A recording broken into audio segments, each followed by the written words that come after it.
sleepless nights I lay awake thinking about the future while you Welcome to the Comments from the Peanut Gallery podcast. I'm your host, Jordan Kurtz. I'm here with a very special guest today, my man, the Hellboy, Mr. Josh Huber. How you doing today? I'm good. Thanks for having me.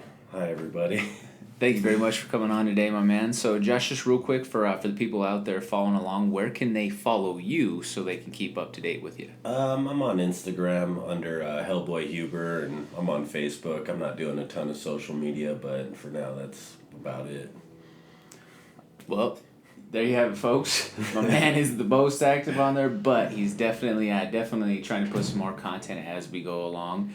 So, I do have to say that this is very special company here. This is the King of Sparta. My man won 3 fights in one night recently, walking away with a big tournament prize, and also has secured the number 1 ranking in Colorado for the Bantamweight division and currently sitting number 2 in featherweight, I believe. Yes. Yeah, J-Train overtook me with his last win, which is fair. You know, he's a really good fighter. You know, that was a fight we talked about for a little bit, but it just never happened. You know, I wish him all the best in the Contender Series. It'll be interesting to see how that all unfolds for him. Yeah. Because, you know, it's going to be a pretty significant jump in competition for him on that side of things. No, I think he's a good fighter, you know.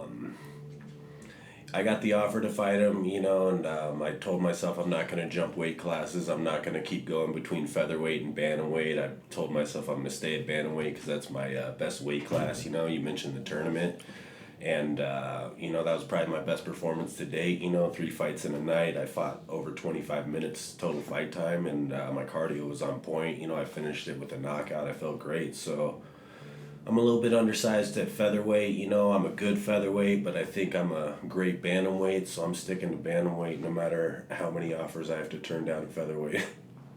Understandable there. Yeah. So you've definitely you've been all along the path here. You know, you've had a pretty extensive career as a vet now at this point. Oh, yeah. What has that, you know, just kind of describe what it's been like, someone who's had as much skin in the game as you have? You know, it's rough. The fight game is just not for everybody. It takes a special person to be able to commit to it for such a long period of time. And for me personally, I haven't had a whole lot of notoriety. You know, I've had some decent opportunities, you know, and I've fallen short in the past. But, you know, I'm on a good streak now. And for me, the biggest thing is just I put in all this time, you know. I've been in it for over a decade, and I just want to get to the big show and just, you know, fight at the highest level, you know, just put that in my back pocket, say I did it, you know, and that's my whole goal. But yeah, being in this business for this long, it's rough, you know, it's tough physically and mentally, you know. A lot of people just think we roll out of bed and fight, but there's a lot, you know, especially training at Factory X with so many great athletes and so many high-level fighters. I mean, you have no choice but to get better at this gym. If you just show up, you're just going to get your ass kicked all the time. You ain't going to last long. So if you're not into progressing, then you're just not going to last long. So to me, I love to fight, but I love training. I love getting better, you know, kind of that Saiyan mentality, you know. Yeah, no, totally understandable, my man. You know, so that being said, you've had some pretty big names that you fought too as well, correct? Yeah, you know, I fought Corey Sandhagen, who's just tearing it up. You know, me and him had a Fight of the Year candidate. I actually dropped him in the first round, and, you know, I beat the crap out of Corey Sandhagen. He just beat the crap out of me more. He definitely won, you know, I'm not saying he didn't, but it was a really good fight. I mean, watching him tear through everybody like he's doing, and then if you go back and watch our fight, I mean, I've hit him way more than anyone ever has. And yeah, I dropped him in right at the middle of the first round, put him on his ass, and he got right back up because he's a G, and we just kept going. I mean, that was a rough one. I took a lot of damage in that fight. He knocked my teeth out mid-fight, and I ended up planting them back in. You can see it on video. I mean, if you look up the fight, you can see me reach into my mouth and reset my teeth. The announcers see it too. It's pretty funny.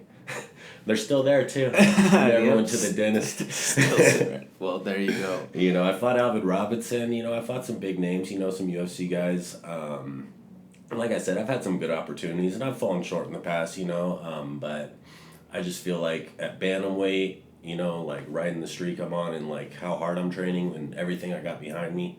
I just feel like it's a new day for me. I'm a totally different fighter. I feel like I'll fight anybody at Bantamweight. There's nobody I'm scared of. I feel like I could beat anybody in the world. If you had to say one thing that is a specialty that you bring to the table, would you name one thing above the rest, or is it just coming in there and being the complete mix as a martial artist? No, I mean, I've always been a striker, kickboxer. You know, I've won most of my fights by submission. I take my ground game seriously, but I think the one thing people would say about me above any is that I'm the tough guy. You know, I'm the guy that's just going to keep coming and keep bringing the pain, but to me, I'm a pressure fighter. I'm just going to keep putting pressure until they break, you know. I have no fear of anybody. I'm going to come at them aggressively, you know. I don't want to show too much respect. I just want to crush everybody. That's my mentality.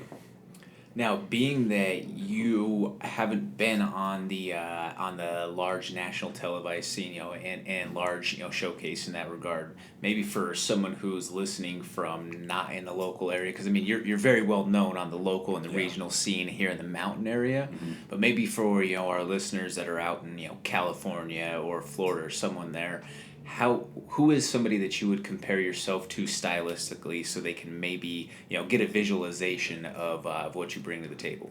A lot of people compare me to Gagey, just with the pressure. You know, I'm a heavy leg kicker. I'm a heavy pressure fighter, big puncher. Gagey's my favorite fighter of all time. You know, he's my fucking spirit animal. Like, I would never say that I'm on his level, you know. But to me, I'm the guy that's you're never going to have trouble finding. I'm always going to be right there in the center.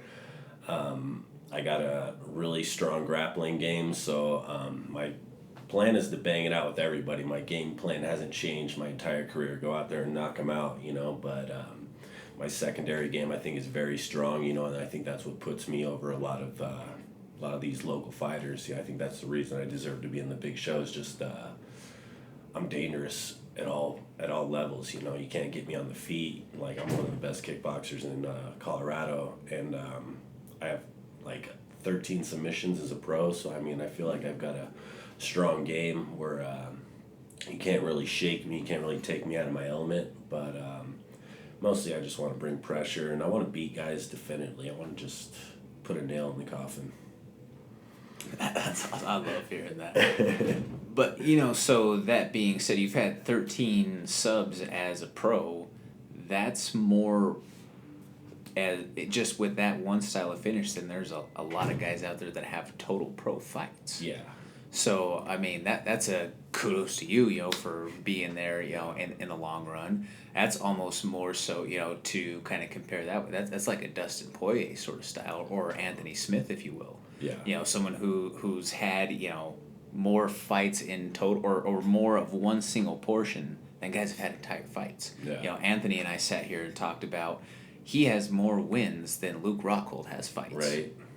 No, and that's the thing, you know, a lot of these young fighters, they don't think experience counts. You know, they just see us as old and beat up and a little bit slower or something, but experience counts. I mean, being in there, you know, in the deep waters constantly, it just puts you on a whole nother level. I mean, as far as mentally tough, you know, you're never going to be taken by surprise. You've been there, you've done that. So when it goes bad, you know, you don't freak out and you're just there. And I mean, you know, when I was younger, I took a lot of things for granted, you know, but like when you get older and you're still in the game and you still have goals, your mentality changes, you know. Every practice becomes important, every rep becomes important, and that translates to the fight, you know. And for me, that's where I'm at in my career. It's just like, be the best version of yourself that you can be. That's totally understandable there. You know, you mentioned taking your ground game seriously. You're a brown belt in the gi, correct? Mm-hmm. When did you start rolling, or just as a whole with martial arts, when did you start with martial arts? You know, I actually started boxing at a very young age, you know, not in any official capacity. You know, I grew up in a super rough neighborhood, and I've got 3 brothers, and we were just rough as hell, so we had boxing gloves, and we used to just beat the crap out of each other, and we used to box in the neighborhood. And then Then again in high school, I started boxing a lot, just kind of setting up matches. It's kind of silly, just kids being dumb, but I always liked it, and I never lost. I was always just really good at it. And then how it started for me was The Ultimate Fighter. Like, I'm a straight up Ultimate Fighter baby. Like, when that came on TV, I was just hooked immediately. Not long after that, somebody told me that they were doing fights at this bar that was 2 blocks away, the Icon. Like any fighter who's actually fought at the Icon, I'm probably the last one that's still going. That's some old school stuff. No, they were doing the local fights. I went and checked it out, and I'm like, I could beat these guys. And like an idiot, I signed up right then and there without really having any training at all. I went in there and I got freaking smoked in my first fight. Just taken down, choked out immediately, and it was just like, holy crap, there's actually something to this. You really got to work hard and train. And I mean, I always loved training. I mean, I wouldn't say I'm much of a martial artist. I got my brown belt in jiu-jitsu, but to me, I've always had a fighter mentality. I like to get down and scrap, and when I was able to get in the cage and do it, and I was actually starting to be successful, it was just like you get that high that you're never going to get anywhere else, and you just, like all fighters, I just keep chasing that feeling, can't let it go. I'm still holding on. But no, I started out as a total banger. I had no ground game whatsoever. I could have been one of those idiots on Bully Beatdown talking about never tapping, I could never get me to submit. But yeah, after getting submitted a bunch of times in front of thousands of people, it kind of changes your perspective. And I really started working hard because I just didn't want to be that fighter who's just dangerous but easy to exploit. Once you get exploited, everyone knows what you're all about, and they are just going to take you out of your game immediately. So if you don't have a secondary game, then you're freaking dead in the water. I mean, especially at the smaller weight classes where everyone's athletic and doesn't have all these other options as far as being an athlete, like the smaller guys, we got to be fighters. So for me, we're in the toughest division where you got to be great at everything if you want to be successful. So I started doing jiu-jitsu for real, like putting on the gi and actually doing the full-on technique grappling aspect of it, probably like 4 or 5 years in my career. I was already pro. I was pro as a white belt, and then I finally started doing it. And I went through the whole belt system. I've been a brown belt for 3 years. I was a purple belt for 2.5 and a blue belt for 2.5. So hopefully when I get promoted, I can feel like I earned it. I never want to be the black belt who's too scared to roll. I always want to be the guy that can hold his rank and not be worried about it, Right. Now, with that, it sounds like you kind of subscribe to the same sort of adage that the great Chael Sonnen does in that regard, of him always saying, with the statement that you made, that I'm not a martial artist, I'm a fighter. Absolutely. That's my thing, and I'm a jiu-jitsu guy, but that's where I clash with the martial arts aspect is, they just kind of, they're competitors to a certain point, but MMA is a whole nother monster, and I don't think a lot of them have the full respect for it because they've never actually done it, like, if you want to get wet, you're going to have to get in the water, and a lot of these guys have never been wet, and they just think it's going to go this way and this is going to work and that's going to work. But to me, I got 53 fights, and I'm you would have to call me a submission fighter at this point, and to me, the tactics change, and having a fighter mentality, having a scrambling position dominant mentality, you got to be hard-nosed when you're fighting for position in MMA. You cannot be comfortable getting on bottom and letting guys beat the crap out of you, because gravity is one of your worst enemies in a fight, and having a guy on top of you able to pretty much have his way with you, that's the worst damn thing you want. So for me, it's all about scrambling, it's all about fighting hard for positions and being in dominant positions, and not so much submission hunting, but just dominating your opponent and taking what they give you. And I mean, almost all my submissions are chokes. Like, I think 8 or 9 are rear naked chokes. It's just about getting to dominant position, waiting for a guy to pretty much break. And that's pretty much what I feel like my submissions are. I'm not going out there hitting subs in the first rounds. I'm beating the crap out of people and pretty much breaking their will and taking their neck, you know. And a finish is a finish, but I'd rather get a knockout. That's understandable. Yeah. That's almost El Kukui-like. Right. Yeah, I love El Kukui.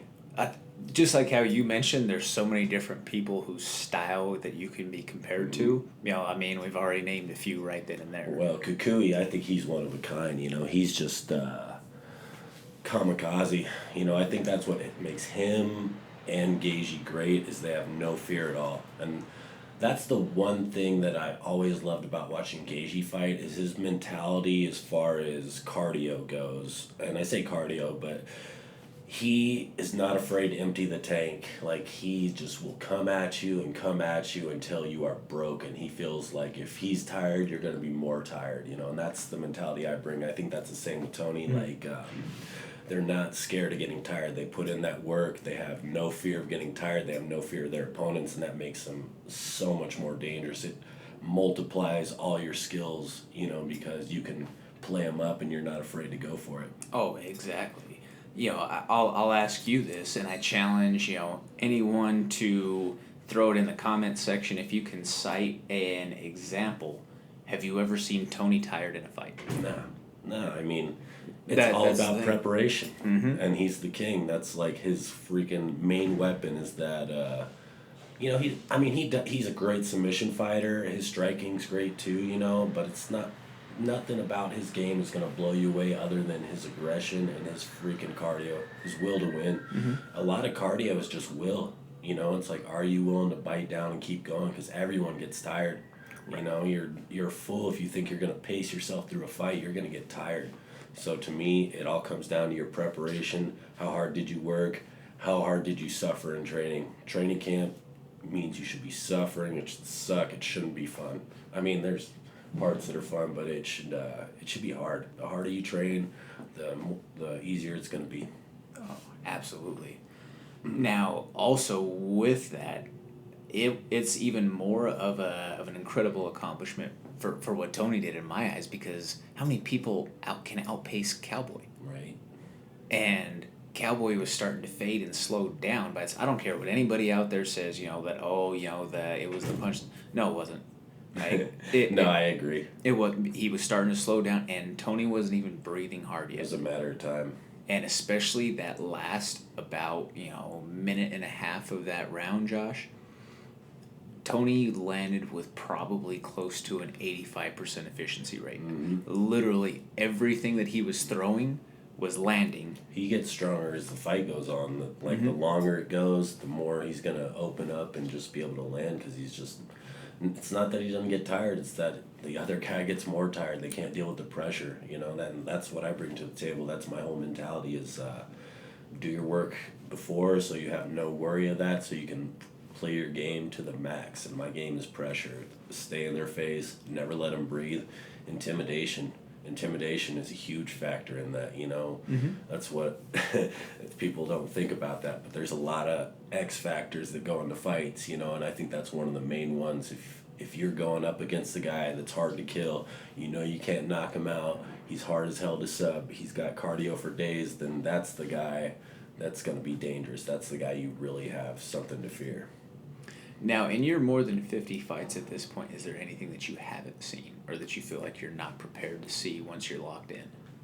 I mean, that's the thing, though. Like, fighting is so unpredictable. Anything can happen, you know. I always think about when Belfort cut Couture with the little nick of the glove and cut his eyelid open and won the championship. I mean, that's a fluke win if you've ever seen one. Like, stuff like that just happens, you know. So, I mean, anything could happen out there. To me, it's about being prepared, mentally prepared for the unpredictable, because you never know what's going to happen, and it's going to go bad. If you think you're just going to dominate and you're never going to freaking run into problems, then you're tripping. You need to be ready for when, you know, the shit hits the fan and you got to freaking find out who you really are.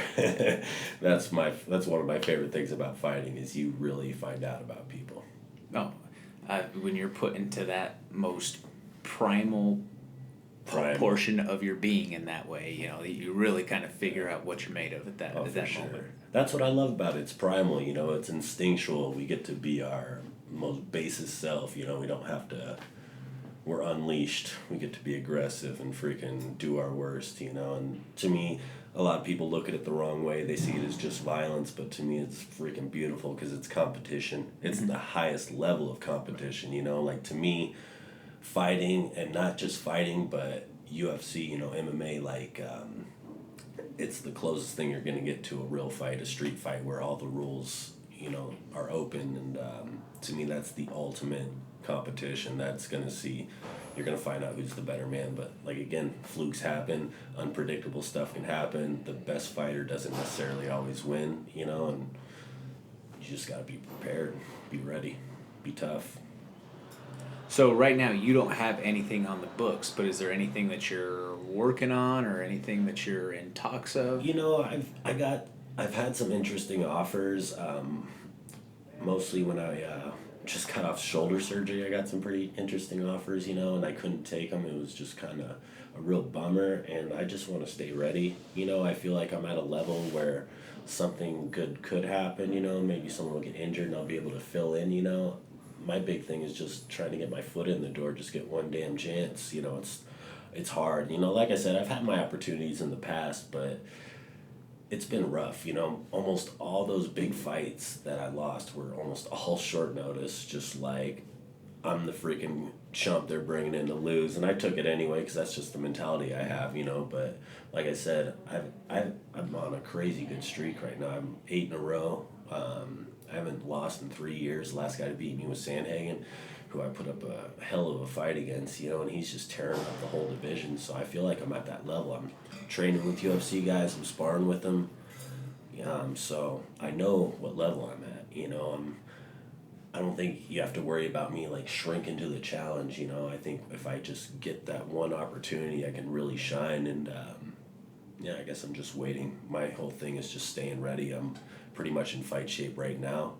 I just got to lose a little weight, you know, get myself in a position where I can make the cut real fast, but I'm just staying ready for whatever happens, you know, and hopefully something will come through. I have faith. Awesome.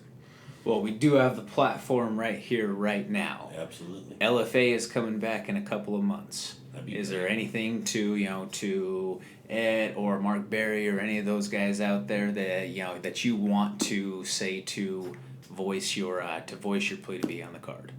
I mean, I think my fighting style sells itself. If you see me fight, you know I'm going to be one of the best fights on the card every time. I'm on a great streak. I'm a complete fighter. I'll fight any damn buddy they want me to. If you give me your best guy, I'll take him on. You know, 5 rounds, whatever. I can't be beat right now. So, I mean, I'm right there. I'm 1 or 2 wins away. So, I mean, if anyone wants to give me a shot, I'd appreciate it more than anything. So for all of you promoters out there, I know that there's a lot of different entities out there nationwide that have from time to time touched in with us and stayed in contact. My man Hellboy Huber, please look him up and get this man on your card. I promise you that he will deliver a show for your fans, and they will not be disappointed when they see this man fight. Absolutely. I'm best fight on the card. I got so many Fight of the Night awards, like dozens. That's just me. Like, I've never had a bad fight in my career. I'm the guy that's going to go out on his sword. There you go. So I was sent by a listener out there that I should at some point do a list of worst tattoos in MMA. And so I'm just going to have to throw one out there for you for the Cubs. Oh, man. You know, I mean, it's no secret that I'm not a Chicago Cubs fan by any means. You know, it's not that your tattoo work is fine. It's the perfect rendition of the logo, but just the fact that it's the Chicago Cubs. No. I'd say the same thing if there was somebody in here with a Boston Red Sox tattoo as well. You know, I'm from San Diego. I'm not a Padres fan, but yeah, I got the Cubs tattoo on my calf. Diehard Cubs fan. Love baseball. I grew up playing baseball. It was my major passion.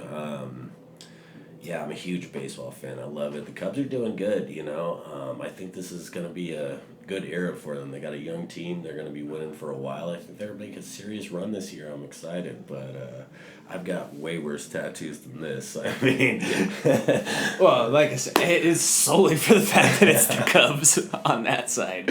It was always a thing of, for the longest time, the Cubs, they were the lovable losers. I didn't really have any sort of beef with them until they started to become good. Theo Epstein, man, he turned the whole damn thing around. They got an owner, Ricketts, who was willing to pay some money, and they got the best GM in baseball, and he has turned the damn thing around. I mean, he's the saving grace as far as I'm concerned. He's the man.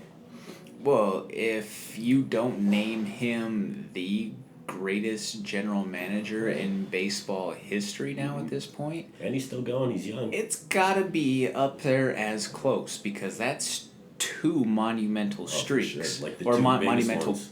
curses. Yes, the two biggest curses in baseball. Yeah, he needs to go to... He broke. He should go to the Indians next, He's just like anybody that needs a turnaround. The guy's just a genius, He's a good example of the whole Moneyball, theory, because he doesn't have a background in it, He's just an analytical kind of guy, and you can't deny his success. I think he is the best GM of all time. He's definitely going to be a Hall of Famer for sure. No, I mean, it's hard to argue with it, especially because when you're a part of those sort of things, whether it's Curse of the Billy Goat, Curse of the Bambino, whatever, there's become so much more folklore that has surrounded that sort of situation that, it becomes much bigger. That you have all these other external factors that somehow just seem to hit against you in the wrong moment. You have Aaron Boone hitting the walk-off in 2003. Well, then Theo turns it around obviously the next year when they win in 04. But then you have stuff like Bartman with the Cubs. You have those sorts of scenarios in that regard, and then that gets turned around later on down the way once Theo comes along. It's just kind of keeps snowballing. People actually start believing in the curse theory. Which is fair. I mean, 108 years for the Cubs. Was it close to 100 for the freaking Red Sox? Somewhere in that range. I don't know the exact number. That's just insane to me because, they were playing when there weren't even that much teams way back in the day, so you'd think they'd win one damn one in there, but who knows, I'm not a huge believer in luck and bad luck, but I mean, man, it's hard to explain something like that. Yeah. No, totally, man. Especially you mentioned that, when there wasn't that many teams, you'd think that they would have won. When you're playing, Bill the bread baker, you think that you're going to pull off a win here and there. But I think the Cubs for a long time were just content. They sold a lot of tickets. They were making plenty of money. They were the lovable losers. I think they were content for a while to just put out bad teams and let it go. But like I said, they got Epstein, and he just turned the whole mentality around, and they're stacked. Their whole freaking lineup stacked. Well, I gotta say that I hope that they don't win the World Series this year, because I hope it's the Rockies. But that I gotta pull for my NL team. I love the Rockies. I go to way more Rockies games than Cubs games, and they got a great team too. Great offense. Their pitching. You never know.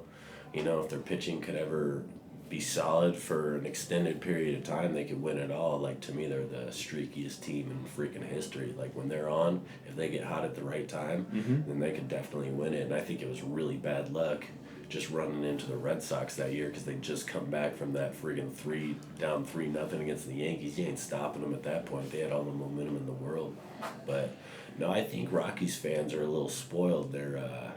They always have good teams, always exciting teams. They haven't won a ton of stuff, as far as playoff wise, but I always enjoy the Rockies. They're always competitive, great team, really exciting baseball.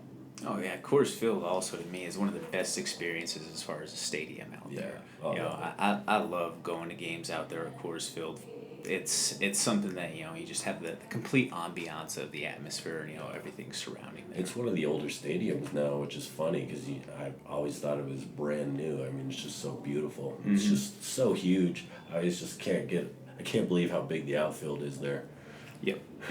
It's monstrous. But as we start to dwindle down here, we're about all out of time, folks. So thank you, Josh, very much for coming on today. I really appreciate it, man. So for all the promoters out there, please get my man Hellboy Huber out there on a card. This is the Comments from the Peanut Gallery podcast. Check us out on all streaming platforms. Also give the website a look, www.cftpg.com. Thank you and have a blessed rest of your day. Thank you. Sleepless nights I lay awake, thinking about the future while you lie in bed. I'm getting cake, rolling loud Buddha. They ain't enough hours in the day to do what I'm doing. Make felony music so criminals can't get high to it. We ride to it and fly through the sky, moving at light speed, so don't blink, you might lose this spaceship. We ride in that fly shit. You couldn't try this way of living, you die quick. No chance of sleep, I'm wide awake on this night, rolling up my loud in hopes it'll help lower my eyes. Dilated, now I'm faded, mouth real dry. See some Hennessy to wet my tongue, feel real nice. Looking for a baddie, come to bed with me, open the thighs. Let her rub my back as I'm blowing pack, finish the night. Roll big trees, fat sticks, that's a lot of lumber. Sipping mixed drinks, blowing tweed till I achieve slumber. Yeah.